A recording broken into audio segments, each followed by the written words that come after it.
කකා ඉන්නේ ගෙවල් පාරේ. ඔව් නේ. ඌ ඉන්නේ ගෙවල් පාරේ. මද කිව්ලා ඉන්නේ. ඔව්. අර බය වුණේ ඒකයි. ඒකේක. ඉස්සෙල් කකා. ඈ? අහුන් දැක්කේ නැත්නම් චිප්ප? දොන්නේ නැතුවා આવොත් අම්මට. අය මොනවත් නැහැ ඉතින්. ඔය බබා අල්ලගන්න.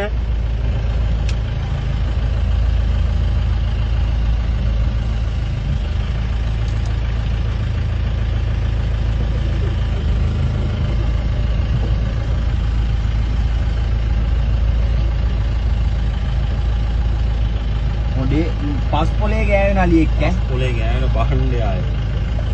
හොඬේම අඩි දෙකක් විතර දෙන බිම ගෑවිලු. ඈ?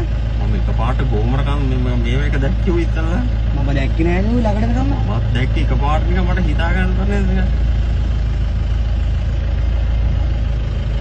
අයියෝ ගන්න හුලගේ බැස්සතේ රිම් එකකින් අරින්නේ මං.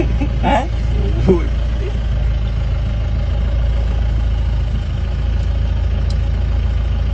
අලි රංජුවක් ඇති කොහෙද ළඟ පාත ඈ? ඔව් නේ. ඒක තමයි අරුන් සෙට් එකක් මෙවුනේ. ඌ එකයි මෙවුව වෙලා ඉන්නේ. අරු බය වුණා ඈ? අරු බය වුණා. ඌ නිකන් නදීගෙන ඉච්ච ටිකක් වෙලා. අඩේ උට ආවමන් මේ මෙවුවගේ ඉස්සල්ලා. අම්මේ කියනවනේ මුංගේ ගඳ.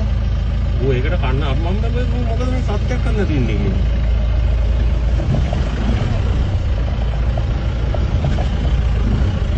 සපි වීඩියෝ දාන්න. සපි වීඩියෝ දාන්න.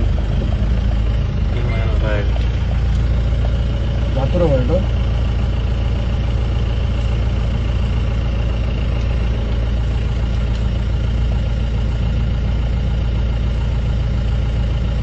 ආය පාරට ගියම දැක්කොත් ඒ වගේ එකේ බොක්ක යනවා නෑ තනි.